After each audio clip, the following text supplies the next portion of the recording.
Okay, good afternoon, everyone. I think it's 12:31, so we'll start with the introduction for our SEFI at Work seminar today.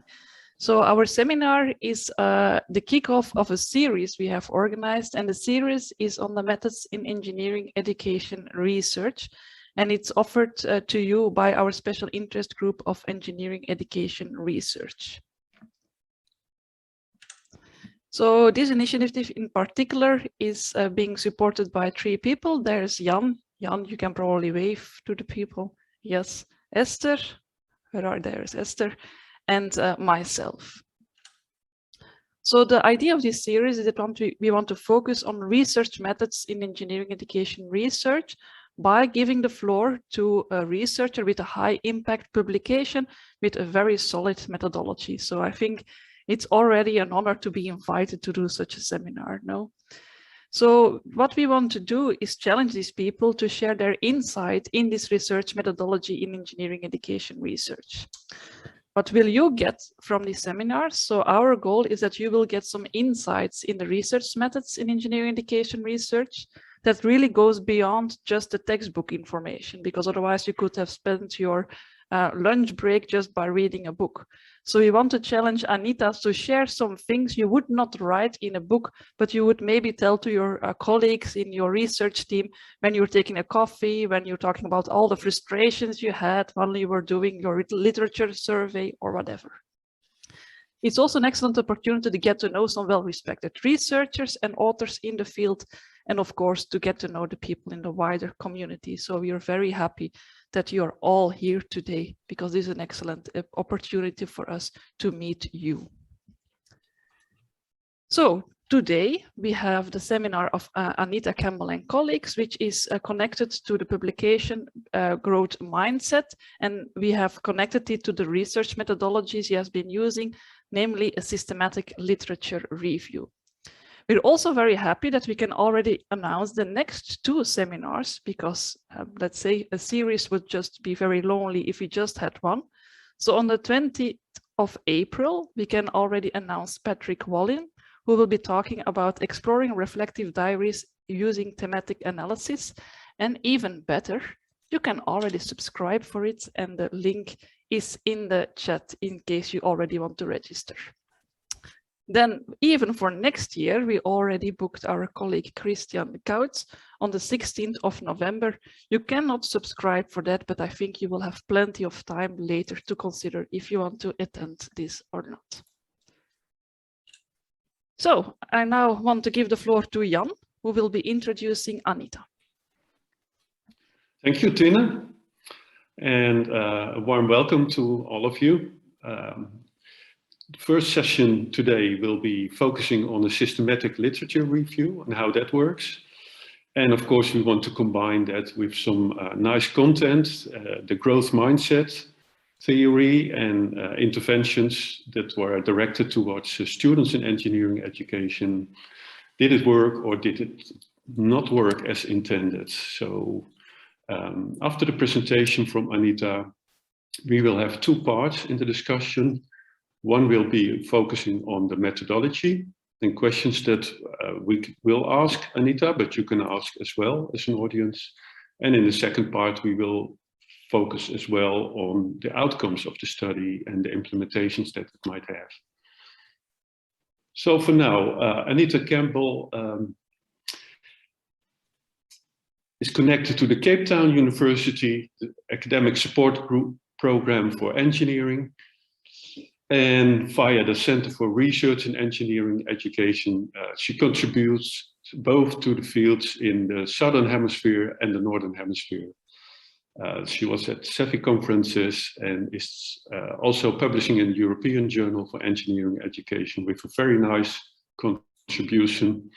I saw that she will be hitting 2,000 views in a few weeks' time. So it is only there for less than 12 months. So this is definitely a topic and also a well-described methodology that we will be hearing about today. The publication was together with Ines Direito from UCL and Anita Mokithi, also from Cape Town University, the mathematics department. So for now, I hand over to Anita Campbell, and the floor is yours. Thank you so much, Jan, and Tina and everyone. So just to kick us off, if you'd like to go and get active, you don't have to, but you can go to menti.com, type in this code, and just let's get to know a bit of what people are interested in who are attending. So just say what topics, big or small, you would like to research.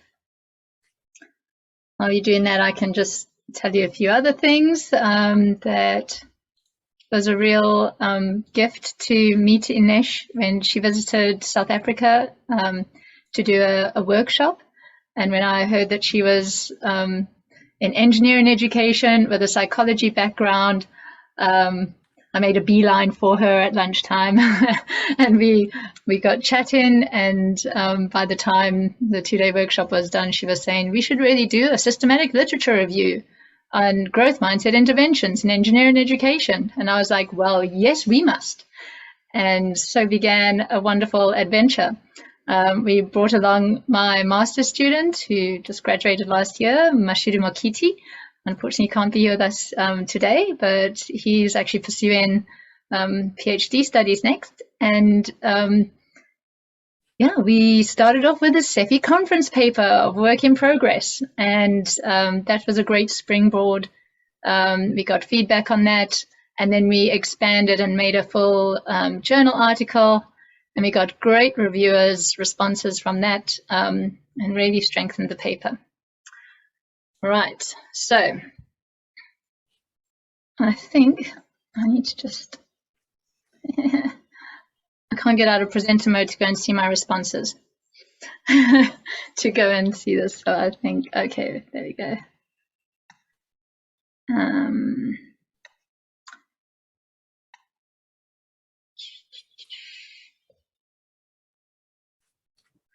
Okay, so this one is presenting, but oh, okay, let's move on to the next question then, and then hopefully I can present all your answers.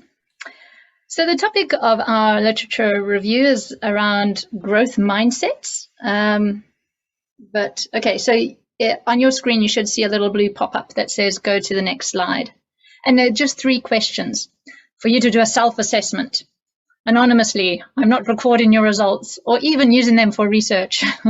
Anita, we just see how you exited from the presentation mode and it still shows the slide of the Mentimeter. Oh, okay, thank you. All right, so I need to go back to, it's just blocking my controls. There we go. All right, so I'll just move this one on, but if you're on Mentimeter, you'll see a different screen. And on the Mentimeter screen, it's 3 questions that are, it's one of the scales for measuring growth mindset. So if you know about growth mindset and you know that there are advantages to having a growth mindset, well, then of course there are correct answers, but it's not supposed to be that way. You're supposed to be able to freely assess yourself at this moment in time. And it does depend about what topic you're thinking of. If you're thinking about your cooking skills, you might have a fixed or a growth mindset compared to if you're thinking about your academic abilities. So this is the problem with socio-psycho research, that it's, in fact, most research involving people doesn't have clear answers. So, all right, let's go back at the end of the presentation. I'll come back and try and see you. But if you want to do a quick self-assessment, all of these 3 statements, if you are agreeing with them, you agree that your intelligence can't really be changed much, that you're born a certain kind of person, that's a fixed mindset. So if you're agreeing, strongly agreeing, then that's more strongly you have a growth mindset. And that's just one of the versions of the scales. So here is our team, Anita, Ines, Mashudu, and that was our first presentation, which then grew into our, yay, published work. So there's the beautiful aim when you're starting your research. You want to produce a work of art, yes, and this is usually what happens. well, in my experience. And so this is what I'm hoping to try and help you not to do if you are embarking on a systematic literature review. Okay, so on the mindset spectrum, okay, let's come back and look at those later. It's too much jumping around. So let's jump straight into how you do a systematic literature review. And the first thing is to pause and really question if you need to. Okay, so first of all, do a search. And there are a whole lot of other words for systematic literature review that might be used. So I've got a slide later you can refer to, but and there's also a bunch of different kinds of reviews. So the first one that I would say is an important one to distinguish is a scoping literature review. That's when you don't really know the topic very deeply. You don't really know too much about what is written. And a lot of new work will best be done through a scoping literature review. So in engineering education, which is quite a new field, especially when it's combining with some interdisciplinary research, you may need to first assess what even is there. So I'm just going to compare these two. If my screen will move, there we go. So a systematic literature review is the focus of today. That's the kind that we did in this paper. You're looking at international evidence usually, perhaps you want to confirm or identify practices, look at conflicting results, really do a very broad, very detailed look at established work that is very specific to a particular question. Okay, and that may springboard into new research, as all research really does. So this article does a great comparison of a systematic versus a scoping literature review. When you're scoping, you are looking more broadly, examining how research might even be done, and what are the key factors, how do you, what are the gaps, and this could be a precursor to a systematic literature review. So just when you thought you've got it planned, you're going to do a systematic literature review, then you might realize, gosh, there's a lot more to this topic than I even thought. And that might actually now give you two jobs. First, do the scoping so that you're realizing the context of your question, and then maybe do a systematic. So this is my other big tip. If you're wanting to do a scoping literature review, you're wanting to explore the field, this is where you want a team. This is not a good idea to work alone at. Even a systematic literature review, because you're dealing with large quantities, it's going to be better in a team. Also, you can have checkpoints, which was a great strength in us working together. And because it's a narrower topic, systematic is faster. Right. So these other words may come up and they may be used inconsistently, such as is life. Sorry. Okay.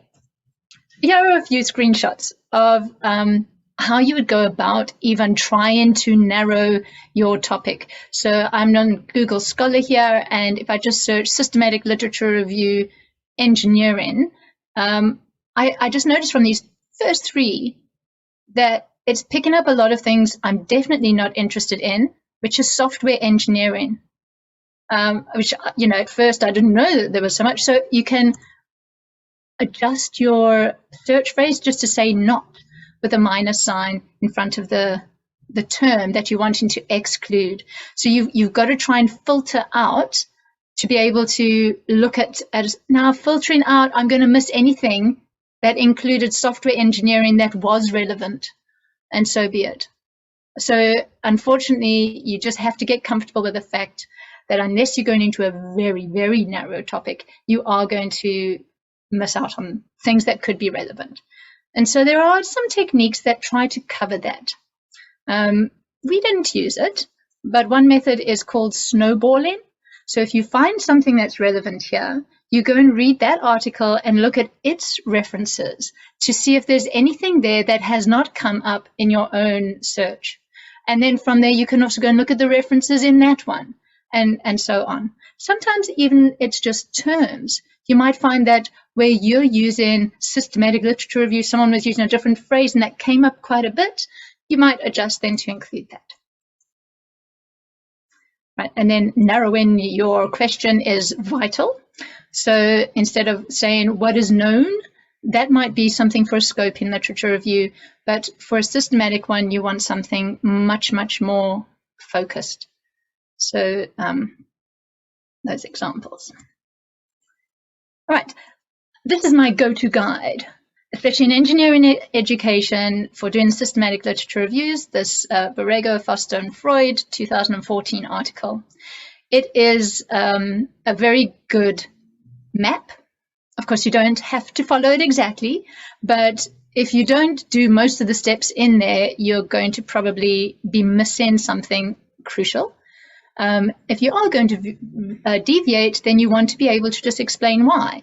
That it wasn't relevant for you to do this step, but instead you did this one.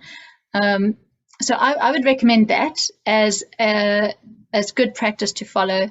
And here theirs is a systematic literature review of sort of the field. And here are some examples of types of questions. Again, be sure of what it is that you're looking for. So that's going to just, it's going to guide your process. It's also, like all research, you're going to cycle back and come back to your research question. I'll show you how it happened to us. All right, but the step 3 is to define your inclusion criteria. So when you've got this idea of where you're going, you've got a question, you've decided on the databases. I'll show you some suggestions just now from that article, how you're going to go about it.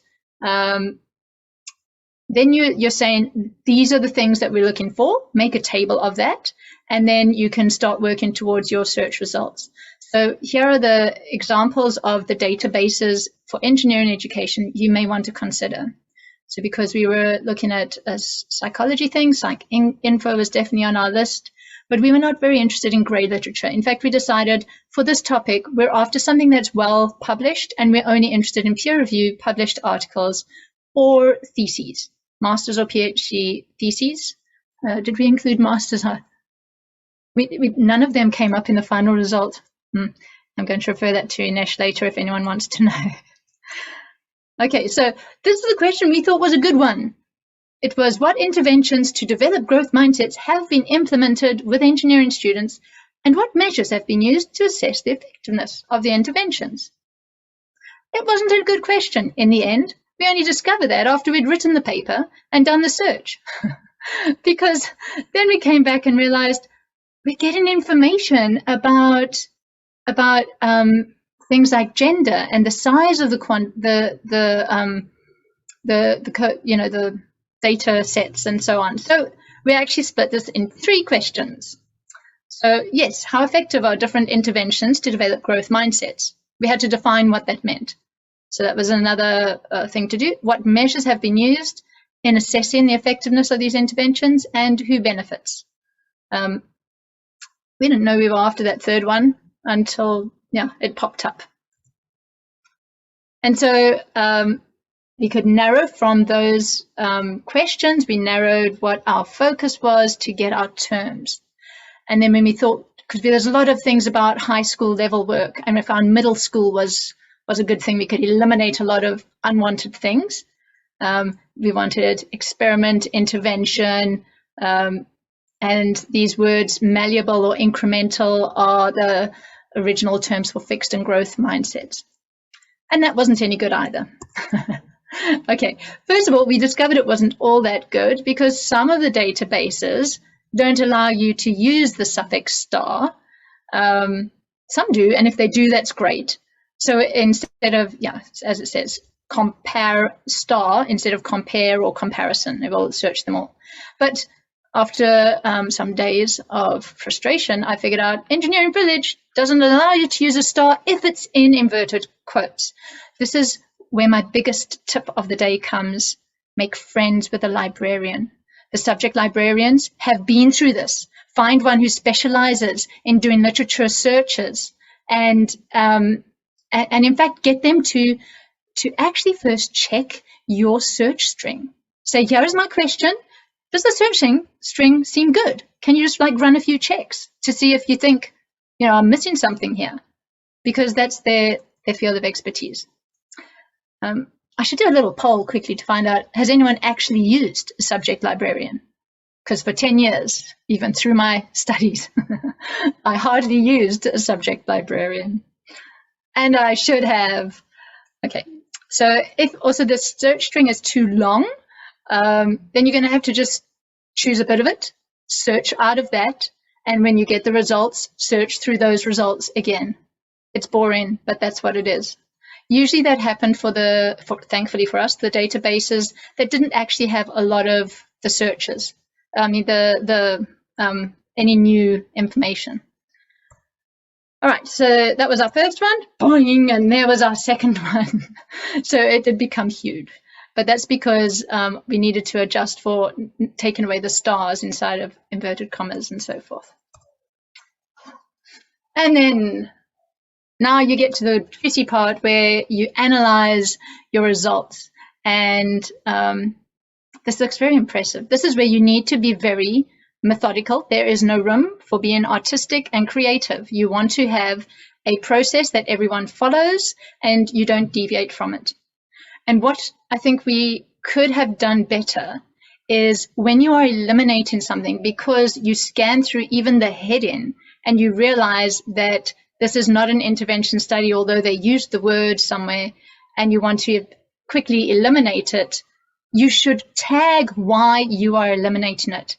And sometimes there's more than one reason why it's been eliminated. It's the wrong group of students or there's something, but it could be, if it's multiple things, decide in advance, do you want to check all of it? Is it really important? Or is it good enough just to the first thing that strikes you about this being irrelevant, that's the thing you tag? Because you want to win over the audience by letting them trust you, that you didn't just decide to merrily kick off things because you didn't like the sound of the authors or whatever. You must have a reason for excluding it, and then decide, is it valuable for people to know that they were excluded because of 2 criteria or just 1? Does it matter? So that is something to do. All right, some more details about what came. There were a whole lot of databases and it spread quite well, but do you notice that there's some with huge numbers of results, and many, I would have thought we'd get many more from psych sort of stuff, but no. And then you're going to eliminate your duplicates, and you want to mention that as well. So don't just try and take shortcuts as you go in, just be a bit boring about listing everything. So what we did, we set up a Google spreadsheet and had a zillion column headings so that you would have author, title, journal or conference, and then a one saying labeling what it was. And we even copied the abstract so that made it quick for double checking. That was something that picked up after a little while, that it was a super thing to have there. We had a column saying who was the person who entered the results and made the first decision, who was the person who double checked it if that was necessary. So for the first round, for things that were very straightforward to eliminate, can't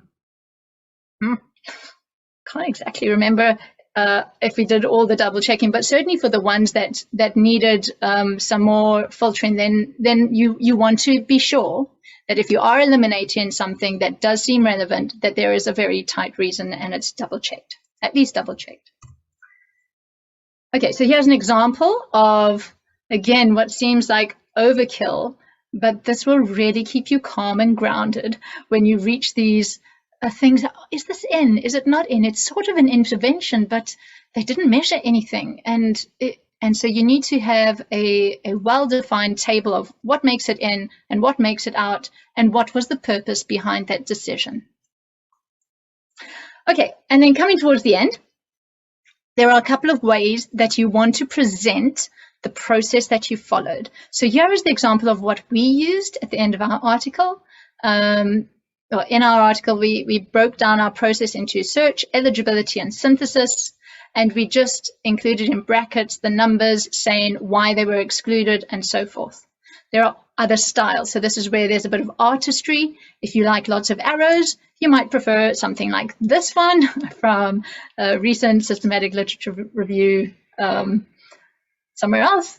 And they were adding in a few because they did a bit of snowballing. So they started with their search and they're showing you how many numbers they got from where, and then how they eliminated things that were duplicates, that were based on title and abstract screening, based on full text screening. And you can then see, okay, these people didn't just like invent everything. It looks like they were legitimate researchers following a legitimate process. Okay, and so there's a whole lot of ways of putting your things there. Okay, just a quick summary, second last slide, of what we found. So for those who are interested in growth mindsets and trying to encourage them in engineering students, we found that there was not a very clear guideline that would say, yes, do this, not that. But we did find that you're not going to have a lot of success getting students to learn growth mindsets by reading. Those were the least effective interventions. You should do things like having online tutorials that are interactive, some with videos maybe, or lectures. Now, all these studies were pre-COVID, so a lecture meant something that was face-to-face in our studies. So that's now an area for exploration. How are we going to do that now, moving forward in an environment where blended learning is more the norm? And creating opportunities to discuss and reflect on the importance of growth mindsets is going to be a key feature in an intervention that's more likely to be successful. And written reflections, if you're going to get students to do written reflections about their mindsets in whatever the intervention is, it's going to be a lot more effective if they feel that there's a purpose for it in terms of maybe helping future students. Or even if it's a shallow incentive, like you have to do this for marks. So perhaps for first-year students who are very attached to, just play in the system, while you're winning over their hearts, you could incentivize them for, like, you must do this because it's good for you and it will be graded. So you just have to assess that to see how that is. Okay, so I think at this point I shall hand over to the firing squad who can ask questions. I'm so glad Inesh is here because it was through Inesh's, she had, or I think was still busy or had just finished a systematic literature review, which is also published in the European Journal of Engineering Education. And it was through her experience that she could guide me through this process. And this was an article that contributed to my PhD. So it was crucial that I actually had to develop the skills. So thank you. Over to you. Thank you, Anita. And maybe if you can stop sharing, we will see some more of the audience. It was a great introduction into systematic literature review. Thank you very much for that. And also the article is well documented. So I think a round of applause is something we should do now. So. Thank you. You're welcome. And let me give the floor first to Tina.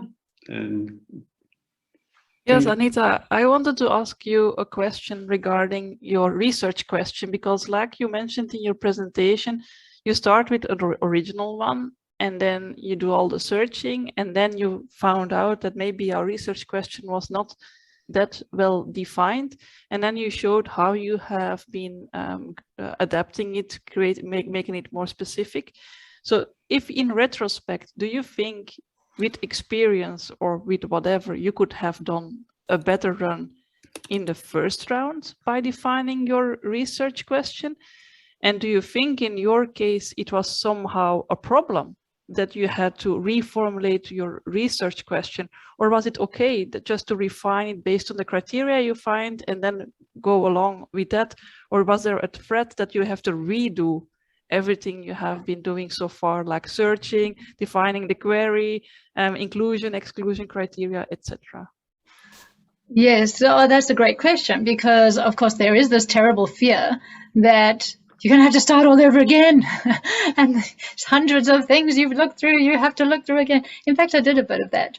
I think also because it was for my PhD, when we had revised the research questions, I did go back and double check. Also, when I learned that the search criteria were not being recognized by all the databases in the same way, well, then I doubted everything. So then I went back and I redid all the searches just to make sure. And then I did find some weird things happening. And that's when I decided make friends with the librarians.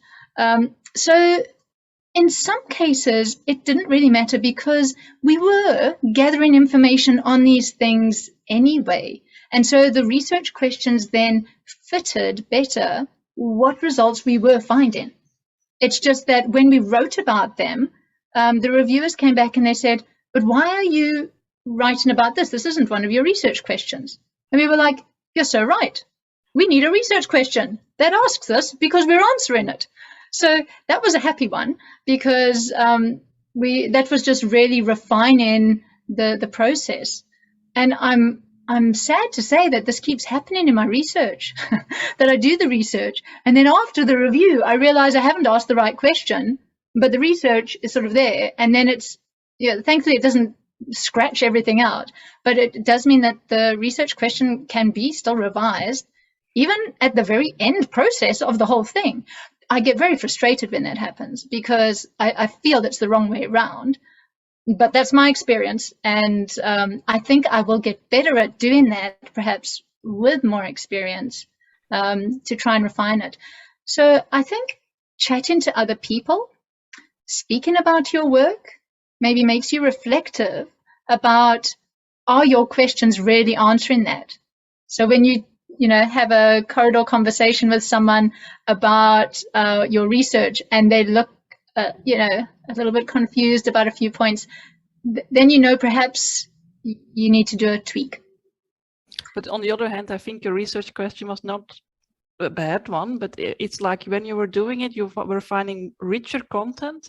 Yes. And then you could refine your question and even have so I think there. Yeah. I think it's a healthy approach to come up with your research question, make it as tight as possible, and then hold it loosely, so that you are flexible enough to be able to adapt it without breaking your heart. That you're not going to crumble on the floor and think you're a disaster, that it's part of the process. If you're too stubborn and you hold on to that question, then the cracks will maybe appear where they weren't necessary. No, thank you, Anita. I wrote down, don't be too stubborn. Thank you so much. Take home message. Thank you. We move on to Esther Ventura, and then I've noted that Bill Williams and Jose Oliveira also have questions.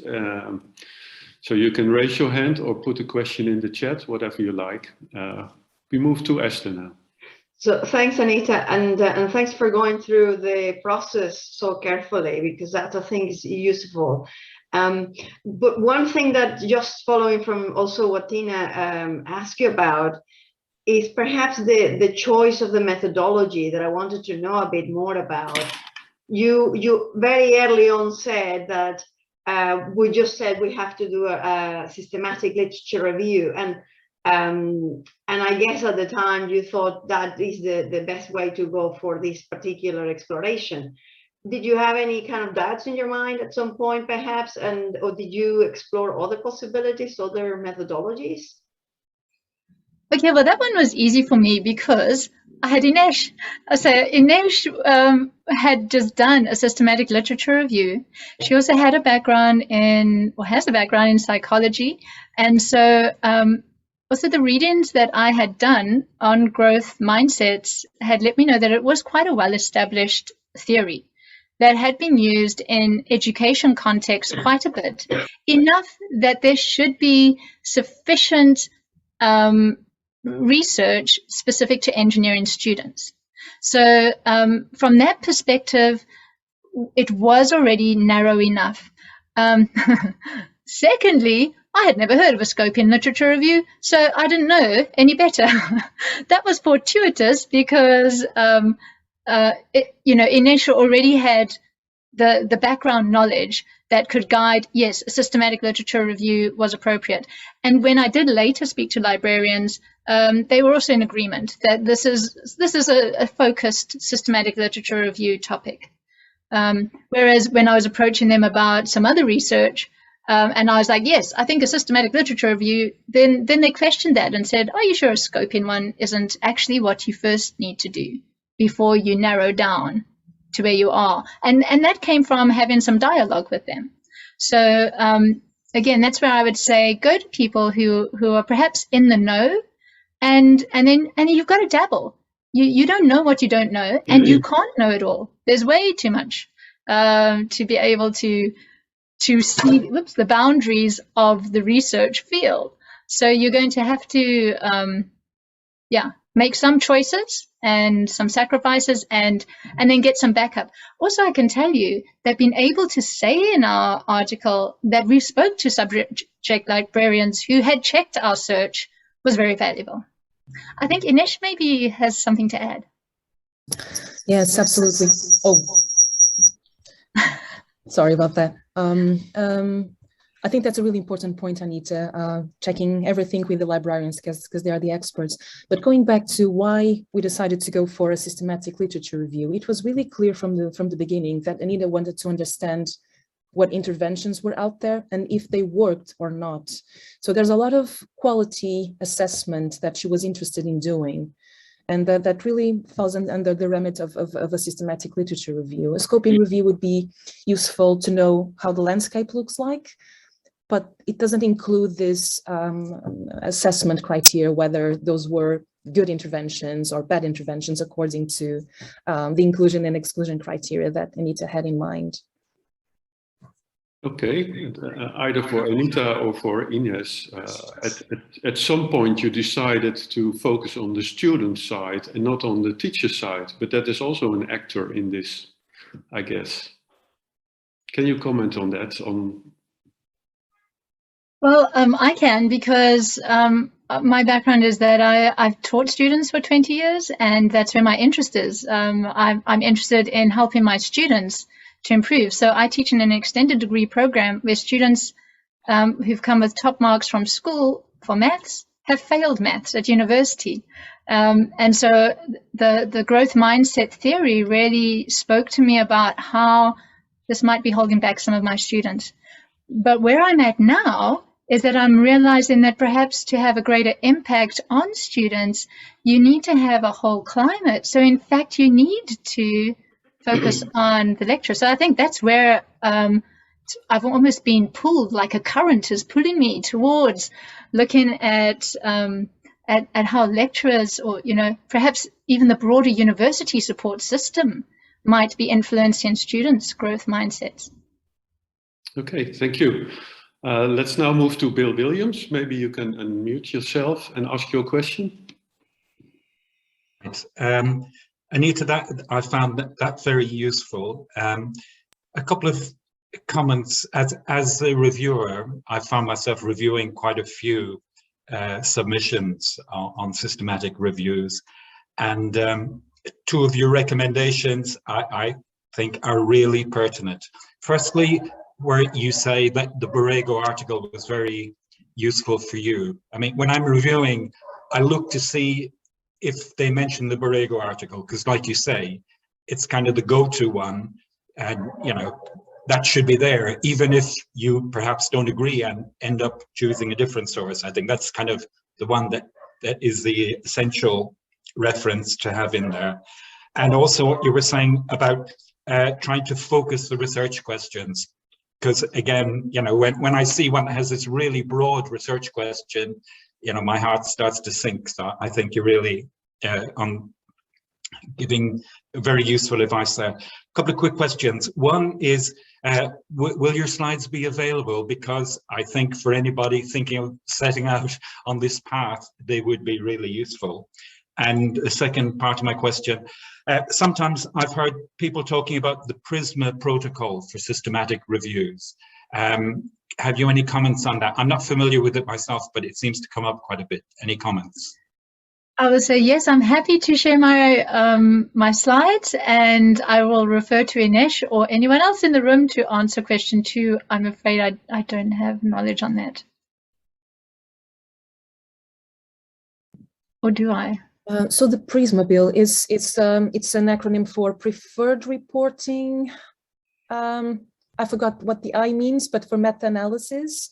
So it's pretty much what Anita showed. It's the process. It's how many papers we had at the beginning when we used our research string, and then how many were excluded. So it's pretty much depicting visually the whole process of from where we started and how many papers we decided to include in the systematic literature review. So it's pretty much used from the meta-analysis sort of analysis, but it's been adapted to other literature reviews, and it's a very useful way to visualize what happened. Because I think we've seen a few systematic literature reviews where you don't have a clue of how many were included or not, or it's just qualitatively or described in text, but it's really helpful to have that whole structure, very systematic and scientific way of reporting the whole process. Yeah, that's what Prisma stands for. And John has put the link in the chat, so exactly. For everyone who wants for to check that. Exactly. Great. Thank you. Yeah, and I think Anita also showed two nice visuals of how you can visualize for the reader the process of your review. Jose Oliveira, the floor is yours. Okay, thank you very much. I was going to say something in the line of what Bill has just said, because I am used to finding myself in the role of a reviewer for several international publications and conferences. And when you showed your initial research question, my reviewer identity immediately came into play, and I looked at the question and I thought there's an end there, which means that probably this question should be fractioned in 2.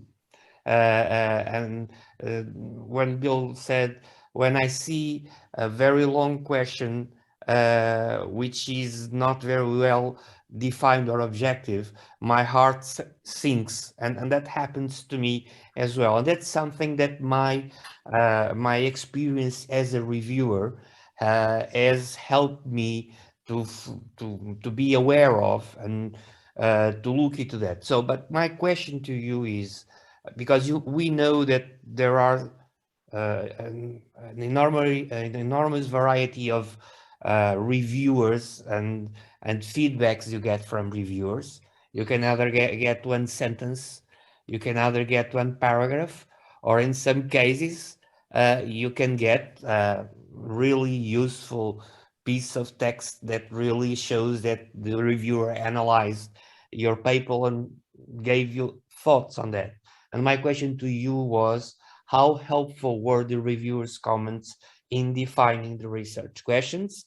And how do you feel that the reviewers actually do help, or at sometimes leave you with more questions than you started off with? Yeah, well, we had very detailed reviews for this paper. So after the first round of reviews, the editor also made some comments based on the reviewers' comments, which were encouraging. And they were saying that they've made a lot of comments, but, you know, we really think it's worthwhile pursuing. So we looked into them. One reviewer didn't seem to really be in the field. They were suggesting references that were a bit sort of removed, and you sort of felt like, oh, that would be interesting, but that's not really the focus here. But it made us think along that other topic, and then we also then addressed it. So we had to say, you know, you could look at this from this perspective, but that we feel would be for other research, and our focus is just on this. So that's why we're not going there. Or else we could respond to the reviewers. We would tabulate all their results, their comments, and respond to each one. And where we disagreed with what a reviewer was saying, then we would give an explanation about why. And so we had 2 rounds. After we had addressed all their first set of reviews, we thought this is it. We must be really done now. And it was also during the start of COVID, and the reviews took a very long time to come back again, and they were again lengthy reviews. Saying, oh, this is so interesting. I see you misinterpreted what I meant over here, and they wanted us to really engage further. So then we had to, in some cases, put our foot down a bit firmer to say, really, this is too far off, but really, okay, I get you here, yes. And at the end of that process, the paper really was better. And so I love this comment about, of reviewing really, that if somebody reads your writing and it's unclear to them, by definition, it is unclear. So you can't argue with them that you did not reading it correctly. I mean, maybe there are circumstances where you could, but on the whole, if the reading is not coming across clearly, probably it's the writing. And so intertwined with this whole process is this other thing about being a researcher, which it's taken me quite a long time to really become comfortable with. I mean, for years now, I've been thinking, yes, writing is a big part of being a researcher, but I've sort of been trying to keep it to the side, because I feel like my comfort zone is as a teacher. I'm energized when I'm around students. And when I'm writing, there's anxiety about when you're creating the work. There's a lovely sort of craft, which is sometimes very satisfying about craft in the writing, but there's a whole process about being a writer. And that's actually part of being a researcher, which might freak out some people who are in engineering because they wanted to avoid writing. They were good at maths, and that's why they went into engineering and not history. And, you now must tell them they must write. And then people comment on your writing and they don't give you 90%. It can be very discomforting. But to recognize that there is this craft, and that as you keep working on writing, it gets clearer, it gets better. And that thing is it could always be improved further. And there just has to be a point where you let go and you say, this is enough. And it's now going to, I have other things I need to focus on. Yeah. Mm-hmm. I don't know if that actually answered all your questions. Got a bit sidetracked. Mostly what I was trying to come to is that maybe, Tina, as a suggestion, one workshop on how to properly review a paper might be an interesting one. I think we had workshops in the past on reviewing engineering education research, but definitely we can try to accommodate something similar. I think we also had something like writing for a journal, which I think is often connected, because if you know how to write for a journal, probably you also know how to review well for the journal. And what I only wanted to add is, Anita, I think from your explanation, you said that the editors were helpful. And I think this is something that's very nice about EJEE, so the European Journal of Engineering Education, where the editors, they are like the mediator between the reviewers and the authors. And they really try to be helpful to translate a little bit the comments from the reviewers to the authors, and then maybe make it a little bit more consistent already.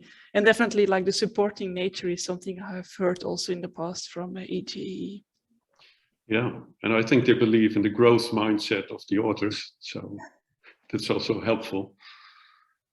So thank you for your answering. And anyone else having a question either on the methodology or on the growth mindset? It was briefly mentioned at the on the last slide, the outcome. If not, I want to ask a question. I think many of the findings that were in the remaining 15 studies were from the US. So I was wondering, does that indicate like that the growth mindset is somewhat limited across the globe, and that some other parts of the globe might be working more with overcoming anxiety in maths or something like that? Or what's your impression? My introduction to growth mindsets was through a MOOC called How to Teach Math by Joe Bowler, who is at Stanford University. And I stumbled onto this as I was taking calculus MOOCs just to explore the territory. And this was where I first learned about growth mindsets. And I was a bit cross. I thought, how have I come this far and never heard of this concept? I mean, it's like vital as a teacher that I'm saying to students, very good work, versus, oh, you know, even to myself, good girl, because I feel like, you know, I like to be good. And there was a lot that resonated with me personally. So it's a bit of me search as well. You know, this idea, this whole concept that you base your value perhaps on how people are judging you because you're a bit afraid of being in the not so good group, because then there's nothing really you can do about it, because that's just how you are, versus the whole game being changed. Instead of, you know, you're trying to be put into the good pile or the bad pile, or the sort of like, you know, we don't really want to be impolite and tell you, but you know, really you're not in the good pile. You're not talented, gifted, versus the whole game is to grow. And it doesn't matter if you've been labeled as talented. If you're not growing, you are missing out. And to me, that is just such a vital thing to push through. So in America, because Carol Dweck, who came up with the mindset theory, is based in America, and Joe Bowler, who's British but works in Stanford, they've been pushing, and also in California, where they perhaps are a bit more progressive, they've been doing a lot of studies that have been showing that there is something in this idea. And so schools, I think the UK schools, Australian schools, and in America, it's quite a well-known thing in school topics. I've got teenage daughters in high school, and I've browsed their life skills notes, and I saw something there in growth mindsets. But I don't think it's not a very big deal thing in our schools like it is in some other countries, which maybe in some ways is not so bad, because sometimes it's just like, tick the box, we've done growth mindsets, there's a poster on the wall, and now everyone have a speed test, and let's sit you in order of who does best. I think I've lost track of the question again, but I think you were asking about international studies on growth mindset. So I think this idea has, it's spread enough. So I was just looking this morning at a paper based in Hong Kong. There's another recent paper that came out based in New Zealand. So I think there are nooks where the research is more well established. Yeah. But it's definitely, it is fairly international now. I think because we were looking at engineering education, America also has a big culture of engineering education specifically. So if we were looking more broadly at growth mindset interventions at universities, there might be, or in mathematics, it may not be quite as American focused. Okay. Thank you. So there are good reasons why the focus is of the research in this area is in the US right now, but in 10 years' time, the next review study might find a different picture. Yeah. I agree with that. Tinne. Yes, maybe a final question, and one that I was already wondering about. So I'm definitely don't know anything about growth mindset, but a bit just coming from Joe Bowler, and it's very promising, etc. But you immediately decided to do like a systematic literature review on the impact of interventions on growth mindset.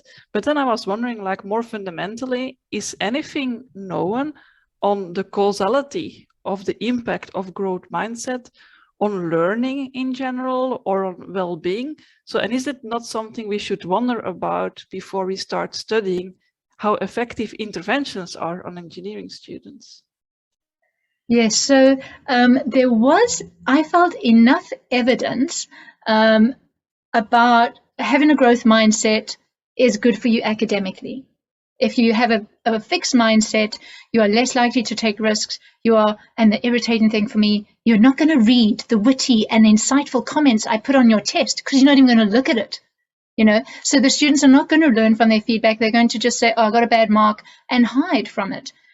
So I think the practices that come with having a growth mindset, I know that those things will help students. So that's the one part of it.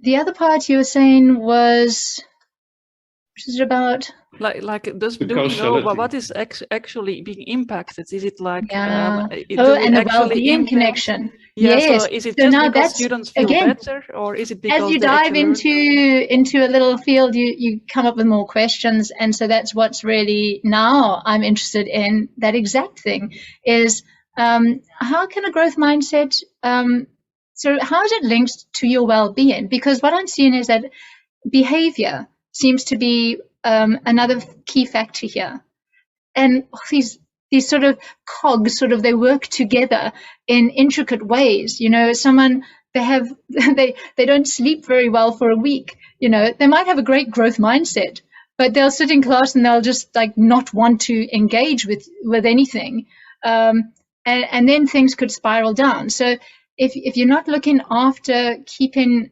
yourself, well, it's looking after your well-being. If you're not speaking with other people, developing relationships, you are setting yourself up for being in a vulnerable position where having a growth mindset may not be enough. If you've got a fixed mindset as well as other problems, you're probably worse off. But I'm realizing that the growth mindset is one slice of the pie. And the bigger picture is positive psychology, this whole field which I discovered, oh, this is just a bit of it. There's all these other things. And I'm so interested in living more optimally. And if I can help students to realize that you don't have to just survive. Do you know that there are there's ways that your life can be better. You can feel better. You can be more productive in whatever way you define that. But there's studies on that. So positive psychology, which involves well-being and involves a whole lot of other things, but there are courses on that as well, free courses. Like I did one called The Science of Well-being, hosted by someone in Yale. And, some of the courses on happiness and that, they're very popular at universities. They're the most popular courses on campus. This tells you something about what students are interested in knowing. And I'm trying to see how can we bring that into our teaching in certain ways. Yeah. Thank you very much. We're running out of time, Jose. So okay. I think we have to close down because a lot of people might want to leave. But not yet.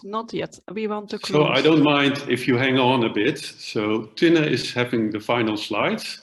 But first I want to thank Anita for sharing their insights in how they worked with this systematic literature review, and also the outcomes being one piece of the puzzle for making engineering education even better. So thank you very much for that. So thank you. I just want to take a minute to close. So remember, we have now had the first session of our series, and we already have planned 2 upcoming ones. And if you like this one, then already consider subscribing to the next one, and the subscription link is in the chat again. Then we also would be very happy if you can provide us some feedback on what we have been doing here. So I have the link on the poll everywhere with some questions for you also in the chat. So there's just 3 questions asking you, did you like it? What can we improve? And what do you want to keep? So thanks for that. And I also want to advertise for a minute the Engineering Education Research Summer School that's being organized by Greet-Lan. He was also in this meeting from 2 to the 2nd of May on 2022 in Leuven. And you can see the link there in a minute. I will also post it in the chat. And the subscriptions will be open, so there will be a deadline extension in case you're still considering to attend this summer school. Then the final one is that they also asked me to advertise the SEFI conference, of course, where you can not only meet our special interest group, but also other special interest groups of SEFI, and of course, all kind of research and researchers in the field. So you can see it here, the theme is towards a new future in engineering education. It will be in Barcelona, and you can submit your abstracts, which is just the first round, until the 19th of March 2022. So that's it. Thank you all for being here. As Jan mentioned, we will stay here for some minutes for people who want to hang around, meet some people in the community. But if you have to go, I already want to thank you for attending this first seminar of our series.